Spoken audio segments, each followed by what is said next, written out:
नमस्कार, कार्यक्रम शिक्षालयमा स्वागत छ। म माधव भुसाल। शिक्षालयमा शिक्षा सम्बद्ध विषयका बारेमा हामीले उठान गरेका हुन्छौँ। शिक्षा के हो, असल शिक्षाका बारेमा हामीले चर्चा परिचर्चा गरिरहेका हुन्छौँ। विगतमा प्रदान गरिरहेको शिक्षा के कस्तो रहेको थियो र अहिले प्रदान गरिरहेको शिक्षा के कस्तो रहेको छ, यो विगत र वर्तमान बीचमा के कस्तो तादात्म्यता छ, अथवा हामीले कति फड्को मार्नुपर्ने हो, कुन गतिमा हामीले फड्को मारिरहेका छौँ, अथवा हामी कुन स्थितिमा रहेका छौँ शिक्षाको दृष्टिकोणबाट हेर्दै गर्दाखेरि, अर्थात् विविध आयामहरू शिक्षासँग जोडिन्छन् भने हामी शिक्षाका क्षेत्रमा कहाँनिर कमजोरी छ हाम्रो शिक्षाका क्षेत्रमा, अथवा यी कमजोरीहरूलाई कसरी सुधार्न सकिन्छ। लामो समयसम्म शिक्षासँग सम्बद्ध रहेर विशेष गरेर काठमाडौँ महानगरपालिकासँग आबद्ध रहनुहुने निवर्तमान शिक्षा अधिकारी काठमाडौँ महानगरपालिकाका विशिष्ट व्यक्तित्व जो रामप्रसाद सुवेदी शिक्षाविदका रूपमा पनि उहाँ रहनुहुन्छ। उहाँलाई आज हामीले अतिथिका रूपमा आमन्त्रण गरेका छौँ। उहाँलाई स्वागत गरौँ। नमस्कार। नमस्कार। यहाँ यस शिक्षा क्षेत्रसँग सम्बद्ध रहनुभएको छ। लामो समयसम्म शिक्षा क्षेत्रको बारेमा यहाँले निहाल्नु पनि भएको छ। विविध विद्यालयहरूदेखि लिएर हरेक किसिमका शिक्षाका गतिविधिहरूलाई नजिकबाट हेर्दै गर्दा काठमाडौँको परिवेश र अन्य क्षेत्रका परिवेशहरू पनि यहाँले देख्नुभएको छ र काठमाडौँमा लागू गरिएका शिक्षाका गतिविधिहरू अन्य क्षेत्रमा लागू गरिएको कतिको देख्नुभएको छ यहाँले? धन्यवाद माधवजी। शिक्षामा म आफ्नो किसिमले भन्दा अध्ययन गर्दा म पर्वत जिल्लाको मान्छे, गाउँको चकटी ओछ्याएर पढेकोदेखि सुरु गरेको र हामी जाहिर गर्ने क्रममा शिक्षण गर्ने क्रममा पनि मैले विभिन्न ठाउँहरूमा शिक्षण गरेँ र अहिले विज्ञान विशेषज्ञ भएर म निजामती सेवामा प्रवेश गरेको। त्यो काम गर्दै गर्दा काठमाडौँ महानगरपालिकासम्म अहिले भर्खरै म वैशाखसम्म त्यहाँ काम गर्दै नै थिएँ।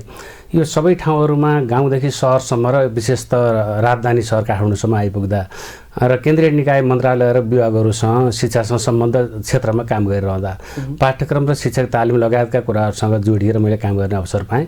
त्यो सबै कुरा हेर्दा समग्र शिक्षाको एउटा इतिहास र वर्तमान मैले चाहिँ एउटा अनुभव गर्न पाएँ भन्ने मलाई लाग्छ। र गाउँको शिक्षा पुरानो पहिलाको शिक्षा भन्ने कुरासँग अहिलेको तुलना धेरै गर्न जरुरी छैन, त धेरै अगाडिको कुरा होला। र रिसेन्टली केही अगाडिको सङ्घीय ऐन अन्तर्गत रहँदाखेरिको शिक्षा अथवा यो सङ्घीयतामा गइसके पछाडिको शिक्षाको अवस्था, यी रिसेन्ट कुराहरूलाई अलिकति हेर्नुपर्ने हुन्छ होला।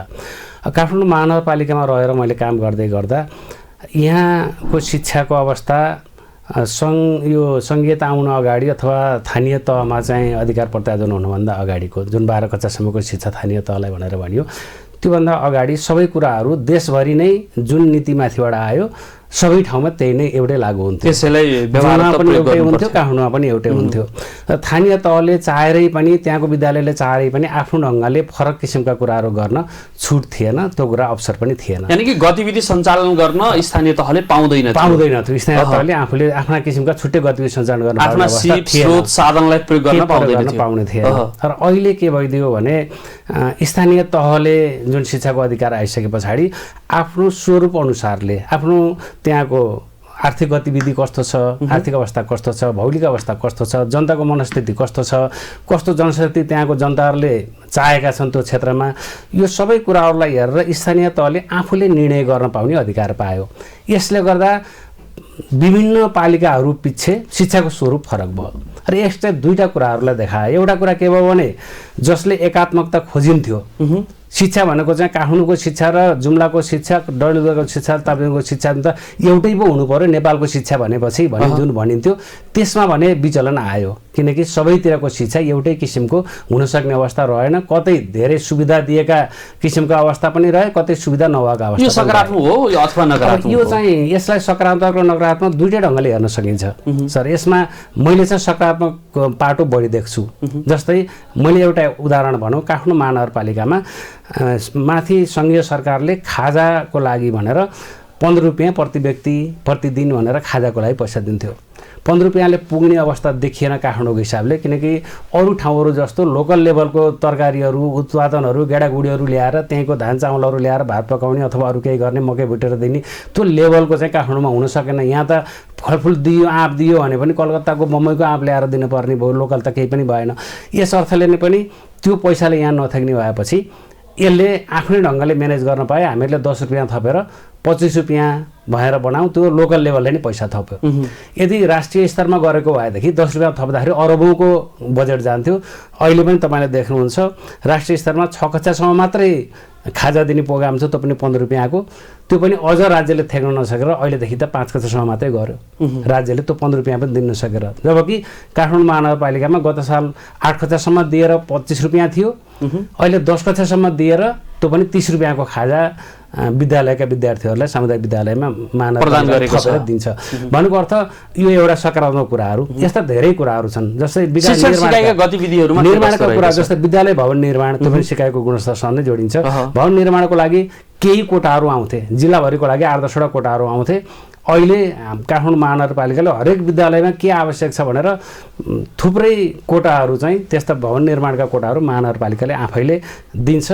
बजेटको कुरा गर्नुहुन्छ भने पहिला सङ्घीय सरकारले मात्र दिने बजेटमा गत साल चाहिँ झन्डै 1 अरब जतिको काठमाडौँ महानगरपालिकाले शिक्षामा लगानी गर्ने बजेट थियो। अहिले 1 अरब 30 करोड भन्दा प्लस नै भयो। अर्को सुवेदी सर, मैले यहाँलाई जोड्न खोजेँ, काठमाडौँमा त्यसरी अगाडि बढ्दै गर्दा काठमाडौँका जनशक्ति अथवा सरकारी विद्यालयमा पढ्ने विद्यार्थीहरू शिक्षाको गुणस्तरमा अगाडि रहने, तर जुम्ला हुम्लाकाले जुन किसिमका स्रोत साधन प्राप्त नगरेका कारणले पछाडि पर्नुपर्ने, त्यो अवस्था त समानुपातिक किसिमले अगाडि बढेन नि त। बहुत राम्रो किसिमको कुरा नै हुनु। सङ्घीय पाराले अथवा केन्द्रीय नीति अनुसारले हेर्ने भने तपाईँले भनेको कुरा त्यो डिमेरिट एउटा देखिँदो रहेछ संहितामा। यसमा जो साधन स्रोत भएको छ त्यो अगाडि बढ्ने ठाउँ छ। काठमाडौँमा त आय आम्दानीका स्रोत धेरै छन्। साधन स्रोत नभएकोले त केन्द्रले जति दियो त्यसैमा चित्त बुझाउनु पर्ने भयो, उसले आफ्नो ढङ्गले केही गर्न सक्दैन। र यसको डिजास्टर मेरो विचारमा पछि आउँछ कि भन्न ठान्छु। त्यसो हुँदाखेरि त सबै विद्यार्थीहरू के गर्ने भयो, काठमाडौँ भयो, सबै शिक्षकहरूले पनि यहाँ बढी राम्रो सुविधा पाउँछन् स्वभावैले, त्यसैले काठमाडौँमा ओइरिने होला। अरू सुविधाहरू पनि सबै ठाउँमा हुने भयो जस्तो त्यो ठाउँमा ओइरिन थाल्यो भनेदेखि त अरू दूरदराजका किसिमका जसले सुविधा दिन सक्दैन तिनीहरू पछाडि पर्ने सम्भावना पनि देखियो। त्यसैले यसको एउटा अँध्यारो पाटो पनि छ, त्यसलाई मिलाउनु पर्ने अवस्था छ। र एउटा पोजिटिभ पक्ष के भनेदेखि सबैले जुम्लाका मान्छेहरूले जुम्लामा त्यहाँ स्याउ खेती गर्ने या सगुम्बा टिप्ने अरू खेतीहरू गर्ने खालको शिक्षा तिनीहरूले त्यहाँ दिन सक्ने भए। जडीबुटीदेखि लिएर हरेक कुराहरू, फलफुलदेखि काठमाडौँकोले यहाँको चाहिँ इन्टरप्रेनरसिपका कुराहरू होलान् अथवा अरू संस्कृतिका कुराहरू होलान्, कुराहरू होलान्, यसले आफ्नो सँगले दिन पायो। कहीँ नदीनाला भएको ठाउँमा नदीसँग सम्बन्धित किसिमका व्यवसायको कुराहरू जोड्न पायो। त्यसैले स्थानीय आवश्यकता अनुसारले आफ्नै पाराले शिक्षा दिन सकिने, आफूले चाहे अनुसारले निर्णय गरेर कुनै कुराहरूलाई तुरन्त परिवर्तन गर्न सक्ने। त्यो 1 रुपियाँको 2 रुपियाँको पनि चेन्ज गर्न राष्ट्रिय स्तरबाटै चेन्ज हुन पर्थ्यो पहिला। अहिले छैन। तपाईँले अब हेड टिचरलाई ल अलि पुगेन 500 रुपियाँको 1000 रुपियाँ भत्ता दिइदिउँ, हामीसँग स्रोत भयो भनेर पालिकाले निर्णय गरिदियो, भोलिपल्टदेखिबाट त्यो दिन स्रोत नहुँदा घटाउनु पनि सक्यो। त्यो चाहिँ नि एक्स्ट्रा जुन सङ्घीय सरकारले दिने स्रोत छ त्यो चाहिँ यथावतै हुन्छ। जुन प्लस माइनस अरू एक्स्ट्रा दिने कुरा भनेपछि शिक्षकहरू पनि एक ठाउँबाट अर्को ठाउँमा जानका लागि होडबाजी बढी मात्रामा चल्ने भयो, कर्मचारीहरू पनि एक ठाउँबाट अर्को ठाउँमा जानका लागि होडबाजी चल्ने भयो, विद्यार्थीहरू पनि अध्ययनका लागि एक ठाउँबाट अर्को ठाउँमा पलायन हुन, यो कुरा त सरले भनेको जस्तो अहिले नै देखिएको छैन। तर सरले भन्नुभएको कुरो निकट भविष्यमा त्यो देखिन्छ। सरले ठिक आकलन गर्नुभयो। अब यदि यही ढङ्गले नै जानेर यसलाई समानतामूलक सबैतिर बराबर ढङ्गले साधन स्रोतहरू केन्द्रीय लेभलले चाहिँ नगर्ने र जसले पनि जुन ढङ्गले पनि लिएर जान सक्ने गरेर छुट दिने हो भनेदेखि अब त्यो अवस्था आउँछ। यसो गर्दा काठमाडौँको धेरै आम्दानी त समग्र राष्ट्रको लागि प्रयोग गर्न सकिन्थ्यो होला नि त। एउटा यो केन्द्र हो एक किसिमले भन्नुपर्दा। सङ्घीय हिसाबले के भन्छ भने स्थानीय तहमा उठेको यति % प्रदेशमा यति केन्द्रमा बुझाउने भन्ने नियम छ। त्यो अनुसारको उता बुझाइकन पनि काठमाडौँको आम्दानी भनेको मनज्ञ नै हुन्छ। अहिलेको बजेट नै 25 अरब छ भनेपछि धेरै बढी छ यहाँको। अब जब मैले भनिहालेँ शिक्षाकै बजेट 1 अरब 30 करोड छ, जबको कति पालिकामा 5 करोड पनि पालिकाभरिको बजेट छैन भनेपछि त स्वाभाविकले त्यहाँको शिक्षाको गुणस्तर त यहाँको तुलनामा धेरै कम हुने भइहाल्यो। स्वाभाविक हिसाबले 2 किसिमका जनशक्ति उत्पादन हुने अवस्था जबसम्म बोर्डिङ र सामुदायिक सामुदायिक भित्रै 2 किसिमका आउने हुन् कि कुन पालिकामा भएकोले चाहिँ कोही पाउने भने। र अहिले के पनि भएको छ भनेदेखि अब छात्रवृत्ति दिने बेलामा काठमाडौँ महानगरपालिकाले यहीँको नागरिकलाई पो हामीले छात्रवृत्ति दिने हो, किनकि यहाँकै ट्याक्स पेयरले दिएको पैसा हो। त्यसले हामी यहीँको बासिन्दालाई मात्रै दिने हो भनेर यहाँको बासिन्दा थाई बासिन्दा हुनुपर्ने के हुनुपर्ने भने प्रावधानहरू एउटा क्राइटेरिया त्यो हुँदा बित्तिकै त बिचरा बाहिरबाट माइग्रेट गरेर यहाँ बसेर सरकारी त्यसले त त्यो पाउन सकेन, सुविधा पाउन सकेन। त्यसैले जहाँ सम्पन्न छन् सुविधा भने त्यहीँकाले पाउने भए, विपन्नकाले नपाउने भए। त्यसैले भोलि पछि चाहिँ यो डिजास्टर देखिन सक्छ। यो केन्द्रीय सरकारले बेलैमा यसलाई अनुगमन गर्नुपर्छ, केही न केही अधिकार केन्द्रीय सरकारले लिनुपर्छ। हजुर, केही न केही यो किसिमको एउटा लेयर हुनुपर्छ, लेभल हुनुपर्छ जस्तो लाग्छ के। मैले यही पनि भन्छु, काठमाडौँमा कतिपय कस्तो छ भने कुनै विद्यालयहरूका धेरै सटरहरू छन् सडकमा पर्ने, उनीहरूले त्यो पैसा उठाएर टिचरहरूलाई खाजा खर्च अनि कोअर्डिनेसन गरेको कोअर्डिनेटर भत्ता, टाइममा तलब आएन भने पनि उनीहरूले समयमा तलब खुवाउने उहाँहरू गर्नुहुन्छ। जुन स्कुलको सटर छ नि बिचरा उहाँहरू हेरेर बस्नुहुन्छ। यहीँभित्र हुम्ला र काठमाडौँ त यहीँनिर पनि छ। यो किसिमको के भयो, अरू पालिका पछि पनि फरक देखिन सक्ने भयो। त्यो एउटा अलिकति नेगेटिभ पाटो त्यहाँनिर छ सरले उब्जाउनु भएको। यसलाई चाहिँ केन्द्रीय सरकारले बेलैमा यसलाई समाधान गर्न के गर्ने भन्ने किसिमको कुरा सोच्नुपर्छ। यो एउटा महत्त्वपूर्ण विषय पनि हो। यसमा विचार पुर्याइएन भने अब शिक्षाका क्षेत्रमा विभेद हामी समानतामूलक गरेका छौँ, निःशुल्क गरेका छौँ, अनिवार्य कुरा गरिरहेका छौँ। पाठ्यक्रम मात्रै एउटै हुँदैमा शिक्षाको गुणस्तर सबै ठाउँमा पनि आउँदैन। अब फेरि स्थानीय तहले आफ्नो वातावरण अनुसार स्रोत साधन अनुसार पाठ्यक्रम स्थानीय तहको पनि बनाउने भन्ने कुरा र त्यसैलाई पनि स्थान दिइरहेको छ। जस्तै अब यहाँनिर नेपाल भाषालाई स्थान दिइरहेको अवस्था छ। अन्य ठाउँहरूमा आफ्नो भाषालाई अथवा त्यहाँका स्रोत साधनहरूलाई संस्कृतिहरूलाई त्यसलाई स्थान दिइरहेको छ। यो कतिको व्यवहारतः देखिन्छ। अहिले यहाँको परिदृश्यलाई हेर्नुपर्दा कतिपय विद्यालयहरूले कक्षा 8कै देखि लिएर अन्य उसमा नेपाल भाषाको अङ्क दिँदै गर्दा पनि यतिकै हजुरको भरमा अङ्क दिने अथवा उनीहरूलाई त्यो विषयमा अभ्यस्त नबनाइकन कक्षा उत्तीर्ण गराउने परिदृश्य पनि हामीले देखिरहेका छौँ विद्यालयहरूमा। अब यसलाई चाहिँ के छ, अलिकति तहगत रूपमा चाहिँ राम्रो तरिकाले चुस्त तरिकाले सञ्चालित छ कि छैन भन्ने कुरामा चाहिँ अलिकति शिक्षामा यो खड्किरहेको देखिएको छ। हजुरले उठाउनु भएको विषय एकदमै अनुगमनबाट अलिकति टाढा रहेको छ विषय। दुईटा कुराहरू छ सर। यसमा के छ भने पाठ्यक्रम 2076 को पाठ्यक्रम आइसकेपछि एउटा विषय स्थानीय विषयको रूपमा रहने आधारभूत तहमा भनेको कक्षा 1 देखि 8 क्लाससम्म त्यो स्थानीय तहले र विद्यालयले निर्धारण गर्न सक्ने भनेर पाठ्यक्रममा उल्लेख गरेर अधिकार तल आइसके अनुसारले अधिकार दियो। र त्यसमा सोचेको के थियो भनेदेखि जुम्लाको परिदृश्य अनुसारको एउटा केही पढाओस्। जुम्ला विद्यार्थीले स्याउ खेतीका बारेमा पढाउन चिन्ने भयो, रानी पोखरी चिन्ने भयो, अरू कुराहरू राष्ट्रिय कुराहरू पढ्ने भयो। त्यहीको जुम्ला पढ्न नपाउने भयो। त्यसैले जुम्लाकोले जुम्ला पढोस्। अझ पनि विविधता छ भनेदेखि चन्दननाथले चन्दननाथभित्रकै पढोस्, त्यहाँभित्र अर्को छिमेकी पालिकाले आफ्नै पालिकाभित्रको मठ मन्दिरहरू प्रगति स्रोतको बारेमा पढोस्, काठमाडौँले काठमाडौँको पढोस्। कमसे एउटा विषय त चिनोस्, गाउँ चिनोस्, पहिला आफूलाई चिनोस्, आफूबाट आफ्नो गाउँ समाज आफ्नो वातावरण वरिपरिको पहिला चिनोस् भनेर त्यो एउटा विषय राखिदिएको धेरै राम्रो कुरा हो त्यो। अब त्यो राख्ने बेलामा कतिपय ठाउँहरूमा पाठ्यक्रम बनाउनै नसकेर लोकल लेभलले करिकुलम बनाउने भनेर भनिदियो, लोकल लेभलमा त्यो एक्सपर्टिज नभएर कोही ठाउँमा करिकुलम बन्न नसकेको अवस्था पनि देशभरिमा कतिपय ठाउँमा छ, अहिले पनि छ। कतिपय ठाउँमा पाठ्यक्रमहरू बनेकोमा त्यहाँको प्रकृति भयो, त्यहाँको रहनसहनहरू, मठ मन्दिरहरू, परम्परा, संस्कार, संस्कृति, जात जातिहरू, जनसङ्ख्या यी सबै कुराहरूलाई समेटेर त्यहाँको परिचय दिने खालकोहरू आफ्नै किसिमको अधिकांशले त्यो बनाएका छन्। र केही ठाउँहरूमा भाषिक हिसाबले के अरे त्यहाँ स्थानीय भाषा, स्थानीय विषय भनेर भनेको छ। त्यसमा स्थानीय भाषा पनि राख्न पाइन्छ, स्थानीय विषय पनि राख्न पाइन्छ। त्यसमा स्थानीय विषय कसैले राखे, कसैले के गरे, जहाँ जुनको संस्कृति संस्कारहरूको बाहुल्यता परम्परादेखि चलिआएको छ र बाहुल्यता छ त्यसलाई अक्षुण्ण राख्नुपर्छ, जीवन्त राख्नुपर्छ, त्यसलाई जोगाउनुपर्छ भनेर त्यस्ता राखे। जस्तै कतिपय तेह्रथुमतिर चाहिँ लिम्बू भाषाका राखेको कति पालिकाले, अब हाम्रो रसुवातिर कतिले चाहिँ तामाङ भाषाका राखेका, बुढामरे भाषा सरे भने जस्तो त्यता पनि पालिकामा राखेका छन्। त्यही रूपले काठमाडौँ महानगरपालिकाले यो थलो भनेको परम्परादेखिबाट नेवारहरूको पुरानो बस्ती भएको र नेवार संस्कारहरू आएको परम्परा धान्ने संस्कार भनेपछि यहाँका विषयवस्तुलाई चिनाउनका लागि पनि नेपाल भाषा आवश्यक छ। त्यो भएको हुनाले नेपाल भाषा राख्ने भयो। त्यहाँ डिबेट एउटा के रह्यो, नेपाल भाषा नराखिकन यहाँको संस्कार संस्कृति सबै दिने तर नेपाली भाषामै अङ्ग्रेजी भाषामा दिँदा के हुन्छ भन्ने कुरो पनि आएको थियो। यहाँ भाषिक आन्दोलन तपाईँ छन् भने 100 वर्षदेखि अगाडिदेखि पढाउन तुलादेखि मलकै सुन्दरदेखि त्योभन्दा अगाडि पनि थियो होला गएको। यो भाषिक आन्दोलन काठमाडौँमा नेवा भाषाको आन्दोलन चलिरहेको अवस्था हो। त्यसैले त्यो भाषाको आन्दोलनलाई पनि समेट्नुपर्ने विषय, अर्को लोकल करिकुलमले चाहिँ यहाँको विषयवस्तुहरू यहाँका कन्टेन्टहरूलाई पनि समेट्नुपर्ने विषय र दुईटै कुराहरूलाई समेट्नलाई काठमाडौँ महानगरपालिकाले यसलाई नेपाल भाषामा काठमाडौँ महानगरपालिकाको चिनारी माध्यम नेपाल भाषा रह्यो तर विषयवस्तु चाहिँ यहाँको गतिविधिसँग जोडियो, भित्रकै भयो, उपत्यकाभित्रकै भयो, यसरी राखिदिएको। यसमा यो राम्रो कुरा हो, जरुरी कुरा हो। तपाईँले अघि भने जस्तो व्यवहार लागू गर्नुपर्थ्यो, त्यो चाहिँ मान्छेहरूले बुझाइ कस्तो भयो भनेदेखि यो त नेवारले पढ्ने पो हो त, नेवार भाषामा त नेवारले पढ्ने हो, हाम्रोमा त अब 90% चाहिँ अहिलेको अवस्था यथार्थ भन्नुपर्दा नेपाल भाषामा एउटा योग्यता हासिल गरेको शिक्षक नभइकन एउटा नेवारी भाषा बोलेको छ अथवा नेवारी पृष्ठभूमि छ भने त्यही शिक्षकले सामान्यतया गएर त्यहाँ अरू विषय पढाउँछ भने पनि त्यहाँनिर काम चलाइदिने अथवा नम्बर यत्तिकै दिने त्यो किसिमको परिदृश्य हामीले देखिरहेका छौँ। विद्यालयले भन्नुभएको कहाँ होला भनेदेखि संस्थागत विद्यालयको हकमा तपाईँले भने जस्तो अवस्था अझै पनि छ। उहाँहरूले छुट्टै टिचर राख्न नसकेर त्यो अवस्था गराएको पनि कति ठाउँमा छ। तर अहिले स्थानीय तहमा चाहिँ हामीहरूले त्यहीका सामुदायिक विद्यालय लगायत संस्थागत विद्यालयकोलाई पनि महानगरपालिकाले तालिम दिन्छ, आफ्नै खर्चले तालिम दिएर पठाइन्छ त्यस्तो टिचरहरूको लागि।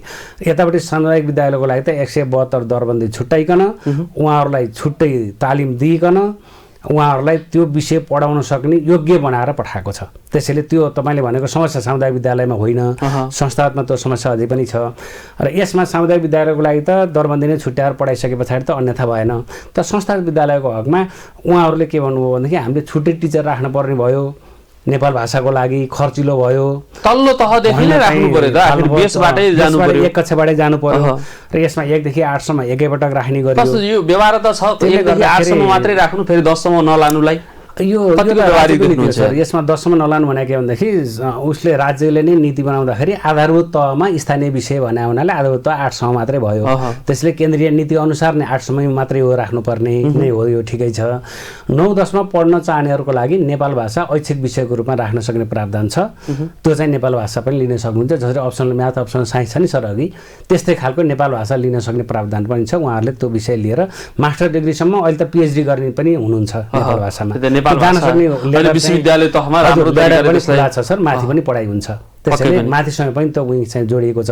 तपाईँले भने जस्तो सबै विद्यालयहरूमा त्यो राख्नको लागि हुनुपर्ने के भयो भनेदेखि हामीले अनुगमन राम्रोसँग गर्नु पर्यो, उहाँहरूलाई तालिम दिनु पर्यो र जानेर डिफिकल्टी भएको त्यसलाई हामीले समाधान गरिदिनु पर्यो। स्रोत व्यक्तिहरू राम्रो परिचालन गरेर उहाँहरूले नै खोज्ने केसम्म त्यही समस्या परेको छ त्यसलाई समाधान गर्ने।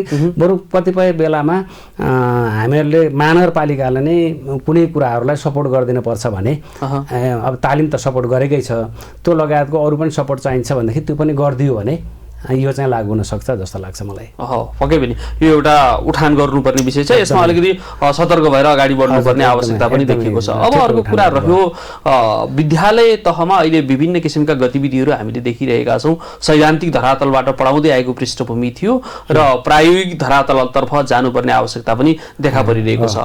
पाठ्यक्रममा यी विषयवस्तुहरूलाई समावेश गर्न खोजिएको छ, तर कतिपय अवस्थामा पाठ्यक्रम अझै सैद्धान्तिक धरातलमै अभ्यस्त भएको हामीले देखिरहेका छौँ। अझै समय सापेक्ष पाठ्यक्रम बन्न नसकेको हो, यहाँले कसरी मूल्याङ्कन गर्नुहुन्छ? समय सापेक्ष बन्न सकेन कि भनेर प्रश्न सैद्धान्तिक कुरालाई नै प्रश्न उठाउनु पर्ने छ, किनभने हाम्रो पाठ्यक्रमले जस्तो जनशक्ति यहाँको जनताहरूले चाहेको, देशले चाहेको हामीले त्यो जनशक्ति दिन सकेनौँ भनेर हामी त स्वीकार गर्नुपर्छ नि त। हामीले बनाउनु कस्तो भनेदेखि अन्तको लागि चाहिँ फिटुने खालको, अन्त पठाउने खालको जनशक्ति बनायौँ।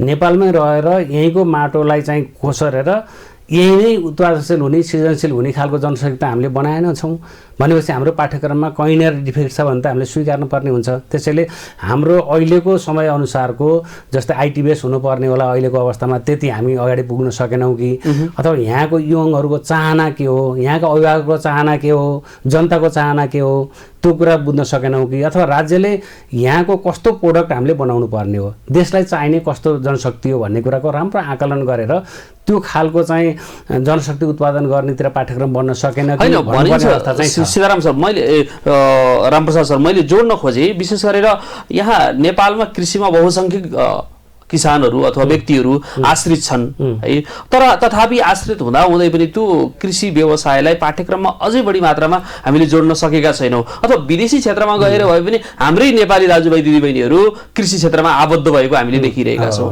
तर नेपालकै परिदृश्यमा बसेर एउटा अत्याधुनिक प्रविधिबाट कृषि व्यवसायमा जोडाउने किसिमका गतिविधि अझै पाठ्यक्रममा जोडेको अवस्था हामीले देखिरहेका छैनौँ। यसलाई सामान्यतया आधारभूत तहबाटै जोडेर जानुपर्ने आवश्यकता होइन? एकदमै सही कुरा भन्नुभयो। पहिला चाहिँ यदाकदा देख्छौँ हामीले शिक्षा भन्दा तपाईँले कहिलेदेखि पढ्नुभयो थाहा छैन, व्यावसायिक शिक्षा भनेर पहिला पूर्व व्यावसायिक शिक्षा भनेर पढाइ हुन्थ्यो।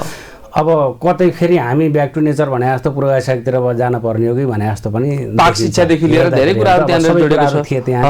र उनीहरूले कमसेकम अब हामीहरूले नै अब गोलभेडा फलाएको, तरकारीहरू फलाएको, काउली फलाएको हामीलाई नै थाहा छ होइन।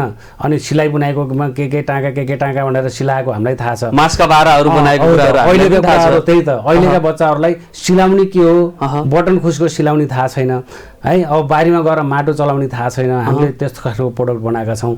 त्यसले हाम्रो कृषि प्रधान देश भएको हुनाले कृषिमा बेस गर्ने खालको यसलाई अलिकति करिकुलमलाई त्यतापट्टि त्यो पुरै मोड्न पर्ने अवस्था छ। ऐच्छिक विषयहरू अरू विषय भनेर कृषि विषयहरू त्यो ऐच्छिकमा छन्, तर ती विषयहरूतिर मूलधारमा नै जोड्न सकिन्छ त सामान्यतया। मूलधारमा नै त्यसलाई किनकि एउटा विदेश गइसकेको विद्यार्थी अथवा जुन किसिमको यहाँको योद्धा हो अथवा ऊ श्रम गर्न चाहने इच्छुक व्यक्ति हो, फेरि स्वदेश फर्केर कृषिमा आबद्ध हुने पर्ने अवस्था देखिरहेका छौँ। विदेशबाट वाक्क भएर अथवा त्यहाँको वातावरणमा पनि ऊ घुलमिल हुन नसकेर यहाँ आएर कृषि गर्नुपर्ने बाध्यात्मक परिस्थिति आएको छ। तर सुरुवातको चरणबाट नै त्यतातर्फ आकर्षित हुने किसिमको वातावरण हामीले सिर्जना गराउन सकेनौँ। सर हामीले बनाएको विद्यार्थीहरू कस्ता भइदिए भने अब झन् अहिलेको आवश्यकता भनेको अब कृषि बाहेक हाम्रो उत्पादनशील क्षेत्र अर्को छँदै छैन। बिजनेस गरेर उद्योग धन्दाहरू फस्टाएर अरू हिसाबले देशले उन्नति गर्न सक्ने अवस्था छैन। यसमा एउटा जलस्रोत विकास हो, एउटा पर्यटन विकास हो, अर्को मुख्य आधार भनेको कृषि हो। जबकि हाम्रो किताबका पानामा मात्रै कृषि आधार हो हाम्रो भन्ने मात्रै छ। अहिले त जति पछि गयो अहिलेको जेनेरेसन कृषि बनाए के हो बुझ्दै नबुझ्ने जेनेरेसन आइसक्यो भनेपछि त कृषिमा आधारित भएन। त्यसैले अहिले अबको शिक्षालाई हामीहरूले बच्चैदेखिबाट माटो खेलाउनेतिर, बिरुवाहरू उत्पादन गर्नेतिर, त्यता खेततिर त्यतातिर जोड्दै गयौँ भनेदेखि त अहिले चाहिँ गोबर देखेर र माटो देखेर छि त भन्दैन होला नि त। त्यसैले तपाईँले भने जस्तो सानै उमेरदेखि त्यो लिएर जानुपर्ने जरुरी छ। हामीले जुन किसिमका अहिले त 50 क्लास 7 सम्म जुन किसिमको मूल्याङ्कनको आधार छ त्यसलाई 50 पूर्णाङ्क चाहिँ सैद्धान्तिक धारबाट र 50 पूर्णाङ्क त जुन प्रयोगात्मक धारबाट दिएको छ। त्यो 50 मार्क्स चाहिँ हामीले यतिकै हचुवाको भरमा कक्षामा गराएका गतिविधिका आधारमा मूल्याङ्कन गरे परिदृश्य बढी मात्रामा देखिरहेका छौँ है। त्यहाँनिर प्रोजेक्ट वर्क, ग्रुप वर्क इत्यादि कुराहरू गराएर त्यसैमा मात्रै समाविष्ट गर्ने एउटा प्रक्रिया चलिरहेको छ। तर त्यो कुरा किन फिल्डमा गएर चाहिँ लागू गर्न सकिँदैन? अब गाई पालन छ, गाई पालनको गतिविधिका बारेमा सुसूचित गराउने विभिन्न ट्रेनिङहरू दिन सकिन्छ। अहिले त हामी देखिरहेका छौँ नि गाई पालनको कुराहरूलाई धेरै मात्रामा कुखुरा पालनदेखि लिएर विभिन्न किसिमका गतिविधिहरू सञ्चालन गरेको देखिरहेका छौँ। अब फलफुल खेतीहरू त्यत्तिकै आकर्षित भएको पनि देखेका छौँ पछिल्लो समय। अब दुधले पनि त्यही किसिमको व्यावसायिकता अँगालिरहेको छ।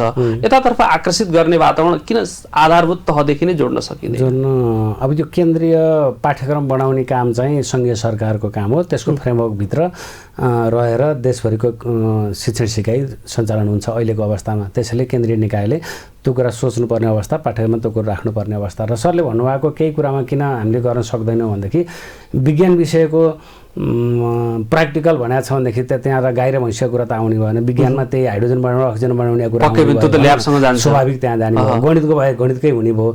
त्यसैले जुन विषय छ 50 प्र्याक्टिकल भए पनि त्यो प्र्याक्टिकल त्यही विषयसँग जोडिएर जाने भयो। जस्तै सामाजिक अध्ययन छ तर समाजसँग रिलेटेड हुनै सकिरहेको छैन। अब सामाजिक अध्ययन जस्तो तथा जीवनोपयोगी शिक्षा भनेर जोडेको छ। समाजमा लगेर सिकाउनु पर्यो त्यसलाई सामाजिक शिक्षा भनिसके पछाडि। र यो कुराहरू फिल गरेर नै सरले राम्रो कुरा उठान गर्नुभयो। काठमाडौँ महानगरपालिकाले गत शैक्षिक सत्रदेखि सुरु गरेको यो कार्यक्रम हामीले शिक्षामा सिप भन्ने कार्यक्रम सुरु भएको यहाँहरूले पनि युट्युबमा यताउति देख्नु भएको होला। हामीले के गर्यौँ भनेदेखि सिपयुक्त जनशक्ति तयार गर्नु पर्यो। विशेष त हाम्रो मेयरज्यूको बालनको चाहिने यो मोटो यसमा भन्नु पर्यो, जसैले पनि हाम्रो सिपयुक्त जनशक्ति चाहियो, गरिखानी चाहियो, यो बोलिखानी मात्रैले भएन। त्यसैले सिपयुक्त जनशक्ति चाहियो भनेर जनताको माग छ। त्यो गर्ने खालले कार्यक्रम ल्याउनुहोस् भन्नुभयो। हामीले त्यो अनुसार डिजाइन गऱ्यौँ। अहिले 10 वटा विभिन्न एरियाको अहिले सुरुवातमा प्लम्बिङको छ, इलेक्ट्रिसियनको छ, कृषिको छ, कुकरीको छ, अनि ब्युटिसियनको छ, हेयर स्टाइलिङको, यी लगायतकाहरू मूर्तिकलाको छ। यस्तै गरी 10वटा क्षेत्रका 90 घण्टाको एउटा कक्षामा 9, 10, 11, 12मा प्याकेज ल्याइएको छ। र त्यो गत साल चाहिँ वैशाखदेखि असारसम्म गरेर एउटा ट्रायल फेज चाहिँ पहिलो 90 घण्टाको सिद्धिसक्यो। अब दोस्रो यो वर्ष फेरि अब 9, 10, 11, 12 हुँदै जान्छ। कतिको व्यवहारिक देखिएको छ, विद्यार्थीहरूको रुचि कस्तो रहेको छ? एकदमै धेरै रुचि छ यसमा। अझै तल्लो क्लासदेखिबाट लानुपर्छ भन्ने किसिमको पनि विद्यार्थीहरूको चाहिँ माग छ यसमा। र यसले के गर्छ भनेदेखि तपाईँले भनेकै दिशामा अब त्यहाँ जान सक्ने त के हुँदो रहेछ भने सबै कृषिमा जान सक्ने जाने भयो। कोही मोबाइल रिपेयरिङमा चाख बढिरहेछन्, कोही केमा चाख राख्छन्, आफ्नो चाख अनुसार क्षेत्र दिएको छ। र उहाँहरू 9 कक्षामा 90, 10मा 90, यसरी 12 कक्षासम्म पुग्दाखेरि अब 390 घण्टा पुगिसके पछाडि उहाँहरूले लेभल 1 को सर्टिफिकेट पाउनु हुँदो रहेछ सिटिबिटीको। त्यसैले हाम्रो सोचाइ के हो भनेदेखि काठमाडौँ महानगरपालिकाले एउटा उदाहरण दिन खोजेको, 12 कक्षा पुरा गर्दाखेरि एउटा हातमा चाहिँ एकाडेमिक सर्टिफिकेट होस् एसएलसी पासको, अर्को हातमा चाहिँ लेभल 1 को स्किल सर्टिफिकेट होस्। त्यो दुईटा लिएर हिँडेपछि त कसो नबिग्ला कि एकाडेमिक हिसाबले गर्दा एकाडेमिक लाइनतिर बिग्छ, भएन भनेदेखि पनि स्किलको लाइनले आफ्नै इन्टरप्रेन्योरसिप गर्न सक्छ अथवा कसैकोमा रोजगारी लिन सक्छ। विदेश गएछ भने पनि सिकुत जनशक्ति हुन्छ। हामी त्यो गर्न खोजिरहेका छौँ र यो धेरै पालिकाहरूले यो कुरा चाहिँ चाहिने छ है भनेर अहिले उहाँहरूले पनि व्यावसायिक शिक्षा यस्तै किसिमले छोटो अवधिको सिपमूलक तालिमहरू सिप दिने कुराहरू उहाँहरूले जोड्न खोजिराख्नु भएको छ। राम्रो छ, यही कुरा जोड्न खोजे। राज्यभरि नै यही किसिमका गतिविधिहरू अगाडि बढाउन सकिन्छ या सकिँदैन कि त्यहाँको स्रोत र साधन अथवा आम्दानीले रोक्छ अथवा केन्द्रीय सरकारले त्यसलाई हेर्नुपर्छ? एकदमै राम्रो पोइन्ट उठाउनु भयो सरले। यो मैले देखेको काठमाडौँको अनुभवले यो सबैतिर जरुरी छ भन्ने मैले पाएँ।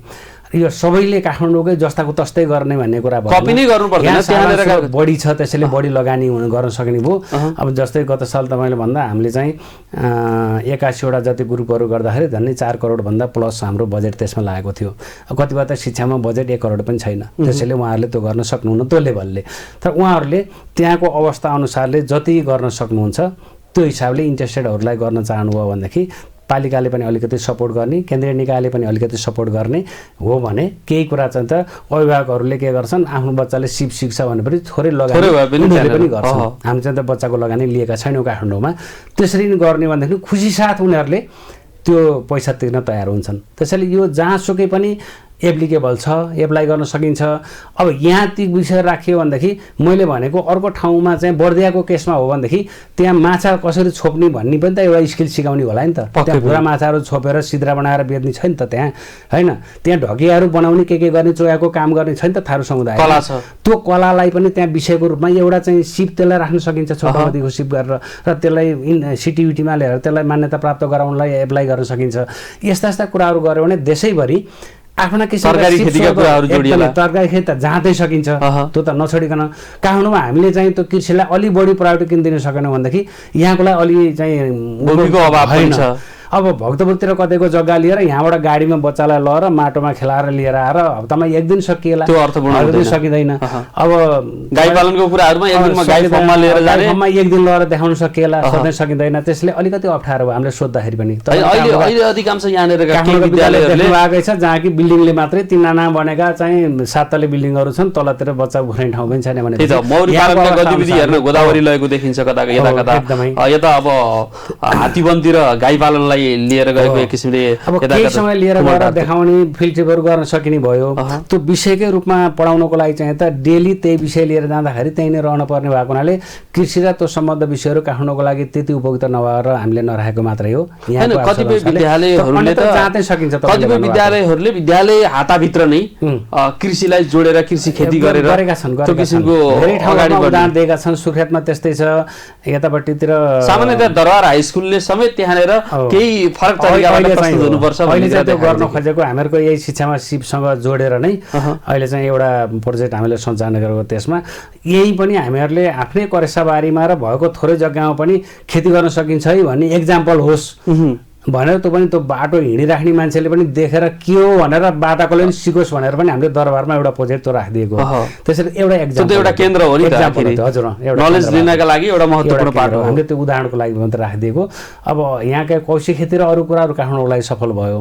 अन्तको लागि चाहिँ अब फिल्मै गर्ने कृषिको पद्धतिहरू जति पनि लागू गर्न सकिन्छ त्यो अरूले के छ। अब यो हाम्रो संस्कृति कला अथवा यहाँको पहिचान जुन धर्म अथवा दर्शन यी विविध कुराहरू जोडिएका छन् नि, यी मार्फत हामीले काठमाडौँ अथवा यहाँका गतिविधिहरूलाई कतिको जोड्न सक्छौँ अहिलेको अवस्थामा? अहिले हामीहरूले नेपाल भाषा लागू गर्दाखेरि सोचेको नेपाल भाषा एउटा माध्यम रहला, तर त्यसका माध्यमबाट मात्रै दिनुपर्छ भन्ने कुरा रहँदैन नि त। अब अरूबाट पनि हामीहरूले त्यो सिकाउन सक्छौँ। त्यस साइड करिकुलम बनाएर अथवा विद्यालयले आफ्नो तरिकाले करिकुलम बनाएर। अब त्यसमा के छ भनेदेखि सर, विद्यालयले बनाउने भनेको हामीहरूले जुन पूर्णाङ्कभित्रको करिकुलम त अरू विषयहरू केन्द्रले तोकेकै विषय पढाउनुपर्छ। एउटा सरलाई मैले जोडेँ, एउटा सामान्य यहीँनिर काठमाडौँ अथवा भक्तपुर ललितपुर कहीँ पढ्ने विद्यार्थीलाई एउटा मस्जिद कहाँनिर छ यहाँनिर भन्यो भने उसलाई त्यहाँनिर थाहा हुँदैन, त्यो राम्रोसँग ऊ परिचित छैन। एउटा राम्रो हिन्दूहरूको एउटा मन्दिर कहाँनिर छ भन्दाखेरि राम्रोसँग उसलाई थाहा छैन, अथवा कलासँग सम्बन्धित यो विषयवस्तु कहाँ छ भन्दाखेरि राम्रोसँग उसलाई ज्ञान छैन। घुमेर आएको छ कुनै ठाउँ घुम्नका लागि, तर यहाँनिर यसको विशेषता यो छ भन्ने कुरामा ऊ व्यक्त छैन। हामी कक्षा कोठामा पनि प्रवेश गरेका छौँ, कक्षा कोठाभित्रका विद्यार्थीहरूले दिने जवाफहरूलाई पनि हामीले हेरिरहेका छौँ, तर ती किसिमका जवाफहरू दिनका लागि अलिकति कुहिरोको कागज जस्तो बनिरहेको देखिरहेका छौँ। तपाईँले भनेको कुरालाई मध्यनजर त्यो शिक्षण सिकाइलाई बदल्नु पर्ने कुरा हो। त्यो विषय नै बदल्नु पर्ने जरुरी देख्दिनँ मैले। शिक्षण सिकाइलाई बदल्नु पर्छ। सिकाइको तरिका के हो भने तपाईँले तरिका अलिकति एकदमै तपाईँको सरसफाइको वातावरण सरसफाइको कुरा पढाउनुहुन्छ भने कक्षाभित्र जरुरी छैन। काठमाडौँमा त लिएर जानु सडकको छेउमा बागमतीको किनार बिठमती किनार कसरी फोहोर हुन्छ ढल मिसाएको हेर्नु, अनि बाटोमा फोहोर गरेको हेर्नु, यसो फोहोर गर्दा के हानि हुँदो रहेछ के रहेछ भन्ने कुरो उनीहरूले वातावरणबाटै रोग कस्ता देखिन्छ के हुन्छ देखिन्छ। यहाँको रहनसहन समुदायको बारेमा गएर समुदायमा लगेर देखाउन सकिन्छ। जात्रा पर्वको बारेमा जात्रा भएको बेलामा फिल्महरू गराएर देखाउन सकिन्छ। यो कुराहरू शिक्षण सिकाएको कुरा हो र यो चाहिँ अहिले काठमाडौँमा धेरै कुराहरू। सर मैले जोड्न खोजेँ, यस्ता पर्वहरू आयो राज्यले अथवा स्थानीय तहले बिदा दिने प्रचलन बढी मात्रामा दिएको हुन्छ विद्यालयहरूलाई। त्यो बिदाको सट्टामा उनीहरूलाई त्यो कल्चरका बारेमा त्यो संस्कृतिका बारेमा, जस्तै घोडे जात्रा छ त्यहाँका बारेमा त्यो जात्राका बारेमा विशेषता बताउने, त्यसका बारेमा बोल्न लगाउने, त्यो बुझ्नु पुर्याउनु पर्यो। तपाईँले राम्रो उठान गर्नुभयो। हाम्रो देशको चलन मलाई पनि त्यो अचम्म लाग्छ। तपाईँले जेको लागि बिदा दिएको त्यो दिन चाहिँ त त्योसँग सम्बन्धित कुरामा खर्च हुन्छ। जस्तै संविधान दिवसका लागि बिदा दिने प्रचलन छ, त्यो दिन संविधानको बारेमा सिकाउनु पर्यो, संविधानको सम्बन्धी कार्यक्रम गर्न पर्यो, उसलाई बुझाउनु पर्यो। संविधान दिवस भन्यो घर बस्यो, अनि घोडे जात्रा भन्यो घर बस्यो। काठमाडौँमा घोडे जात्राको बिदा दिएको छ। घोडे जात्राको दिन तपाईँले भने जस्तो हरेक विद्यालयले विद्यार्थीहरूलाई गाई जात्रा भन्यो बिदा दिइरहेको छ। विद्यार्थीलाई ल्याएर चाहिँ त्यहाँ घोडे जात्रा कसरी खेलाइदो रहेछ भनेर ल्याएर छेउमा राखेर देखाउन सकिन्छ, त्यसका लागि परिचित गराउन सकिन्छ, त्यसलाई परिचित गराउन सकिन्छ। गाई जात्रामा त्यो दिन पनि बिदा नदिएर विद्यार्थीहरूलाई लिएर आएर देखाउन सकिन्छ। र स्वाभाविक हिसाबले कतिपय विद्यालयहरूले सुस्पष्ट हिसाबले आफ्ना बच्चाहरूलाई अहिले त्यस्ता गतिविधिमा जस्तै अहिले घटस्थापनादेखि सबै पुरा अगाडि नवरात्रभरि लान नसक्यो भने केही दिन त घटस्थापनामा शक्तिपीठहरूमा लगेर यो कुराहरू हुन्छ है भन्ने बारेमा त हाम्रो कल्चरका बारेमा बताउन सकिन्छ। सही कुरा गर्नुभयो, त्यो गर्न जरुरी छ। र अहिले पछिल्लो आवरमा चाहिँ काठमाडौँमा त्यो शिक्षण सिकाइ पद्धतिलाई यहाँको टिचरहरूले अवलम्बन गर्दै गर्नुभएको छ, शिक्षकहरूले। त्यो चाहिँ राम्रो पक्ष भनेर भन्छु मैले। अहिले त्यो चाहिँ सुरुवात भएको छ काठमाडौँबाट। के छ यो कक्षा कोठाभित्र अथवा विद्यालय हाताभित्र अहिलेको पाठ्यक्रमलाई अथवा पाठ्यपुस्तकलाई अथवा शिक्षण सिकाइ गतिविधिलाई प्रयोग गर्नका लागि कतिको चुनौती देख्नुहुन्छ? यहाँ त लामो समयदेखि अलि अगाडिको समयलाई पनि भोग्नु भएको छ, हेर्नु भएको छ, अनुगमन गर्नुभएको छ, र पछिल्लो समयलाई पनि यहाँले नजिकबाट निहाल्नु भएको छ। के छ यो चुनौती कतिको देख्नुहुन्छ यसलाई? चुनौती त्यहाँ कस्तो छ भनेदेखि अहिले कक्षा कोठाभित्र मात्रै शिक्षण सिकाइ गरेर पुरै उद्देश्य पुरा हुँदैन। अहिलेको पछिल्लो पाठ्यक्रम जस्तो बनेको छ त्यो चाहिँ कक्षा कोठाबाट विद्यार्थीहरूलाई बाहिर निकाल्ने, परियोजना कार्यहरू गर्ने र विद्यार्थी आफैले गरेर सिक्ने किसिमको लर्निङ बाइ डुइङबाट उद्देश्य पुरा हुने खालका थुप्रै पाठहरू राखेको छ अहिले। र त्यसलाई पनि यदि कक्षा कोठाबाटै सिकाउँछु, यहीँबाट मात्रै गर्छु भनेर शिक्षकले चाहनुभयो भने अहिले त्यो उद्देश्य पुरा हुँदैन, हासिल हुँदैन।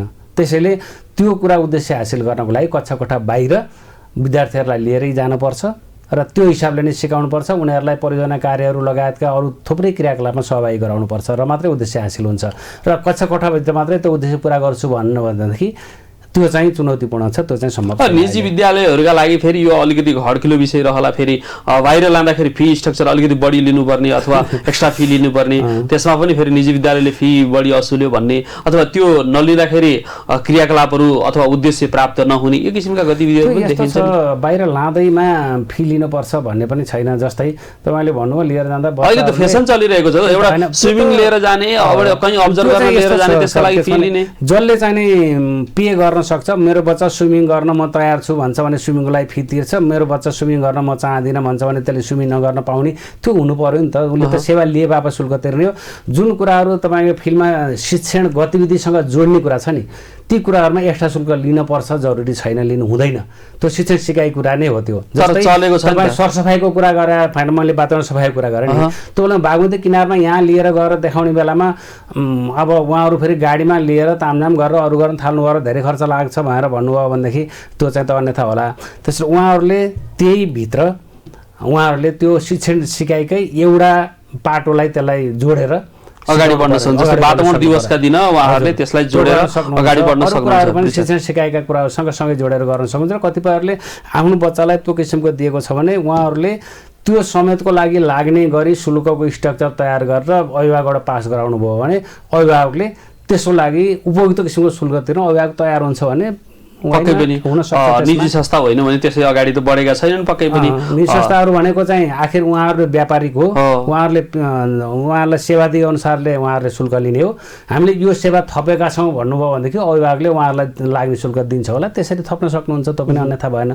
तर त्यस्तो ठुलो चाहिँ हामीहरूले परिवर्तन गऱ्यौँ भनेर धेरै थप्नुपर्ने जस्तो अवस्था मैले देख्दिनँ। त उहाँहरूले पनि लागू गर्न सक्नुहुन्छ। तर केही विद्यालयहरूमा यो विकृत अवस्था अलिकति देखा परिएको छ, त्यसमा करेक्सन हुनु आवश्यक छ, अलिकति बेलैमा सोच्नु आवश्यक छ।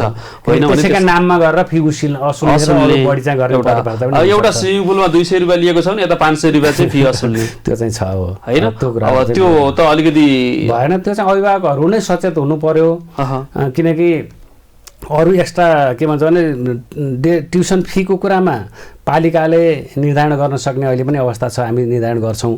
तर त्यो शिक्षण शुल्क भन्दा बाहेकका कुराहरू एक्स्ट्रा कुराहरूमा अभिभावकहरूले चाहन्छन् भने अभिभावकसँग सहमति गरेर लिन सक्ने भन्ने प्रावधान छ।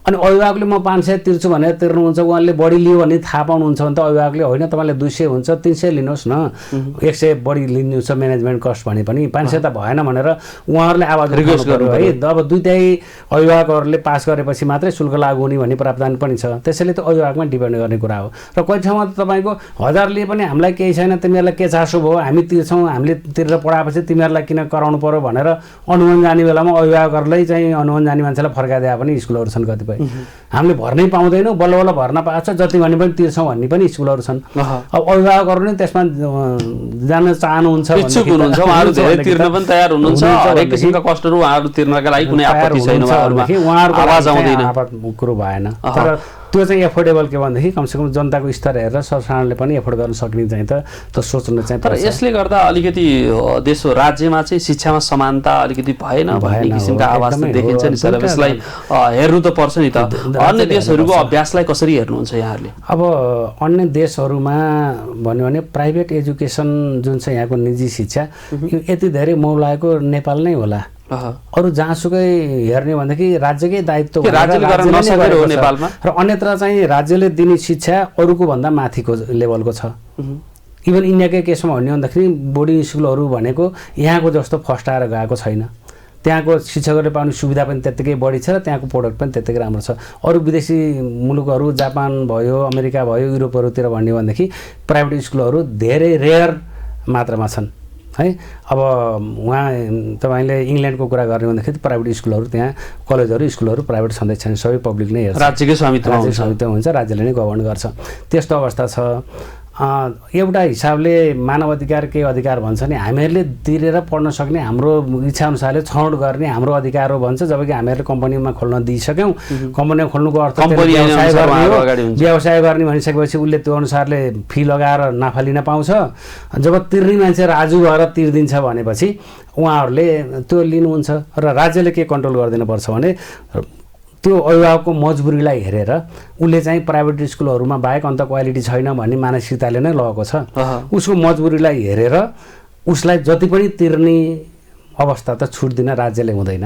एउटा क्राइटेरिया बनाउनु पर्यो। उहाँहरूले हरेकको छ भनेदेखि जस्तै एक्स्ट्रा करिकुलरको स्कुलको छ भने पनि स्विमिङको कति लाग्छ उहाँले कति राख्नुभयो, त्यसैले त्यो एक्चुअल बजारको भाउ अनुसारको तोक्नु पर्ने भयो नि त। त्यो फी तोक्दाखेरि त त्यो चाहिँ जरुरी छ। त्यो अनुगमन पुगेको छैन। पहिलाभन्दा अहिले फेरि हाम्रो जनशक्ति विशेष त विद्यालय निरीक्षणहरू यताउतिमा अलिकति फितलो पनि भएको छ। काठमाडौँको केसमा त बरु चाहिँ हाम्रो स्रोत व्यक्तिहरू पनि हुनुहुन्छ, बिनी साथीहरू चाहिँ कार्यालयको काममा गरे पनि केही बिनी साथीहरू फिल्म पनि जानुहुन्छ। अरू पालिकामा भन्नुहुन्छ भनेदेखि त त्यो मान्छे नै छैन। तर भनेपछि पहिलाको भन्दा अहिलेको अवस्थामा अनुगमनको अवस्थामा पाटो चाहिँ कमजोर भयो भन्ने राष्ट्रव्यापी गुनासो छ। तर नयाँ पुस्ताहरू पनि विद्यालय निरीक्षकका रूपमा प्रवेश गर्नुभएको छ, तर सिस्टममा अलिकति हामी चुक्यौँ। नयाँ पुस्ता प्रवेश गर्नु भए पनि दरबन्दीहरू बढ्नु पर्ने भयो। दरबन्दी बढेको छैन। दरबन्दी नबढेपछि त्यही पहिला झन् विद्यालय निरीक्षकको काठमाडौँ महानगरपालिकामा नभइकन काठमाडौँ जिल्ला शिक्षा कार्यालयमा 11 जना बिनीको दरबन्दी थियो। उहाँहरू 11 जना घुम्नुहुन्थ्यो क्षेत्र बाँडेर। अहिले 11वटा पालिका भए। त्यो 11 जना के भयो, हरेक पालिकामा शिक्षा अधिकृत भएर बसे दरबन्दी। अब त विद्यालय निरीक्षक हुँदै भएन। त्यसैले कार्यालय एउटा कार्यालयको ठाउँमा 11 कार्यालय भइसकेपछि त न्यूनतम त्यहाँभन्दा सहायक चाहियो, खर्दार चाहियो, सुब्बा चाहियो, के चाहियो गरे बस्दा एउटा त स्टार्ट त सबै हरेक अफिसमा हुनु पर्यो। त्यो त कार्यालय सञ्चालनको लागि मात्रै ठिक्क हुने भइदियो कि अनुगमनको बाटोमा चाहिँ एक्स्ट्रा लगानी गर्नुपर्छ, त्यो पुगेको छैन। र त्यसको लागि चाहिँ अब महानगरले अथवा अरू नगरपालिकाहरूले नै आफूले व्यवस्था गर्नुपर्ने हो कि अब सङ्घीय सरकार लगानी गर्न सक्छ जस्तो मलाई लाग्दैन यसमा। अहिले त अब के गर्नुपर्छ भने रूपमै अप्ठ्यारो परेर तलब खुवाउनुको आर्थिक अवस्थामा। त्यसैले अब के गर्नुपर्छ भने पैसा नलाग्ने गरी त्यहीँको एउटा संरचना एउटा बनाउने, वडा स्तरको संरचना बनाउने, वडा कार्यालयहरू मार्फत नै त्यहाँको शिक्षा हेर्ने विङ्स बनाउने, उहाँहरूको वडाको जनप्रतिनिधि मार्फत पनि अनुगमनहरू गर्ने, यो कुराहरूको मोडालिटीमा जानुपर्छ होला जस्तो लाग्छ। अब त्यो भयो भने चाहिँ अलिकति चुस्त हुन्छ। त्यो भएन भनेदेखि जुन ढङ्गको अनुगमन हुनुपर्ने हो त्यो ढङ्गको अनुगमन पुगेको छैन, फिडब्याकहरू दिने काम भएको छैन टिचरहरूलाई भन्ने कुराहरू अब राज्यव्यापी रूपमा त्यो गुनासो छ। अब भनेपछि शिक्षा हाम्रो नेपालको परिदृश्यलाई हेर्दाखेरि हामी जुन दिशामा अगाडि बढिरहेका छौँ त्यो केही हदसम्म आशावादी छ, तर केही हदसम्म हामीले जुन किसिमले समेट्नु पर्ने थियो त्यो किसिमले एउटा लय समेट्न अझै सकिरहेका छैन। यो चाहिँ सुरुवात राम्रो हो, भाषणमा राम्रो देखिन्छ, लिटरेचरमा राम्रो छ, एप्लाई गर्ने बेलामा गाह्रो छ। जस्तै संहिता भनेको राम्रो उदाहरणहरू हेर्दाखेरि संहिताले हामीले के भनेर संहिता लिएर आयौँ भन्दाखेरि साधन स्रोतको विकेन्द्रीकरण हुन्छ। विकेन्द्रीकरणले मात्रै अझ पावर दिएको थिएन, त पावर सहितको विकेन्द्रीकरण शक्तिशाली हुन्छ, त्यो शक्तिशाली हुन्छ, तलसम्मको मजबुत हुन्छ, सबैतिर विकास हुन्छ भन्यौँ। तर के भयो भनेदेखि अहिले हेर्दै जाँदा हामीहरूले अब भन्दाखेरि अलि अप्ठ्यारो भयो, तर विकृतिहरू त्योभन्दा बढी विकृतिहरू देखिए, राज्यले धान्न नसक्ने अवस्था देखियो। अवस्था त्यस्तो आयो नि त। हामीले जुन ढङ्गले परिकल्पना गरेका थियौँ त्यसरी गएन। त्यसैले यो पनि हामीहरूले यदि बेलैमा राम्रोसँग यसलाई चाहिँ प्लान गरेर लिएर जान सकेनौँ भनेदेखि यो विकृतितिर जान्छ। भनेपछि यो 3 तहको सरकारले गर्दा शिक्षामा पनि एक किसिमले गर्दा असर परेको छ। अहिले असर परेको छ। अहिले गाह्रो के भइरहेको छ भनेदेखि सङ्घीय सरकारकै काम छ। अहिले स्थानीय तहमा चाहिँ 12 कक्षासम्मको शिक्षा भनेको छ र मूल रूपमा कसले कति काम गर्ने भनेको डिमार्केसन अझै भएको छैन, किनकि ऐन बनेको छैन। सङ्घीय ऐनले पहिला केन्द्रीय बाटो देखाउने र त्यसको मातहतमा अरू ऐन बन्नुपर्ने। अहिले त सङ्घीय ऐन बनेकै छैन, स्थानीय अवस्थामा विद्यालय चलाउनु पर्यो। सबै ठाउँमा पालिकाहरूले ऐन नियमावली बनाएर चलाइसकेका छन्। स्थानीय नियमावली यहाँको नियमावली अर्को नियमावली मिल्दैन, एउटा पालिका र अर्काको मिल्दैन हैन। केन्द्रीय लेभलको चाहिँ एउटा निर्देशन भएर त्यो अनुसार बस्नुपर्ने हो, त्यस्तो मिलिरहेको छैन। अब कहीँ व्यवस्थापन समितिको अध्यक्ष चाहिँ वडा अध्यक्षलाई बनाउने भनेर रामप्रसाद सर, हामी कार्यक्रमको अन्तमा पनि छौँ। के छ त यो समस्याको निष्कर्ष के होला, अथवा ऐन बनाउनका लागि के कुरामा कुन वर्ग बढी मात्रामा सचेत भएर अगाडि बढ्नुपर्छ, अथवा हामी यही व्यवस्था अन्तर्गत शिक्षामा आमूल परिवर्तन गर्न सक्छौँ या सक्दैनौँ, कसरी अगाडि बढ्नुपर्छ? अब यसमा केन्द्रीय ऐन सबभन्दा जरुरी छ, सङ्घीय ऐन जरुरी छ। सङ्घीय ऐनले सबै देशैभरिको शिक्षाको त्यसले मार्गदर्शन गर्नुपर्छ। यसमा शिक्षा कस्तो हो नि, देशले कस्तोमा जनशक्ति तयार गर्नुपर्ने हो भन्ने कुरो मार्गदर्शन गरेपछि मात्रै त्यसलाई पुरा गर्ने गरी स्थानीय तहका नियम ऐनहरू बन्नुपर्ने र कार्यान्वयन गर्नुपर्ने अवस्था हुन्छ। अब त्यही हिसाबले ऐनहरू नियमहरू बने भने र त्यही ढङ्गले लय पक्रन थालेछ भनेदेखि अनि बल्ल शिक्षा ट्र्याकमा आउँछ। र अहिले अलिकति विचलित भएको अवस्था छ। अहिले शिक्षा भद्रगोल भयो भनेर तपाईँले सडकमा सुन्दाखेरि पनि शिक्षा चाहिँ भद्रगोल भयो देशमा भनेर भनी सुनिन्छ। त्यो के भएको हो भनेदेखि ऐन नियमहरू कानुनहरू नबनिसकेर यसले लय समात्न नसकेको हो। र जब स्वाभाविक पनि हो, जब लय समात्छ केन्द्रीय ऐनदेखिबाट त्यसको मातहतमा अरू ऐनहरू बनिसक्छन्।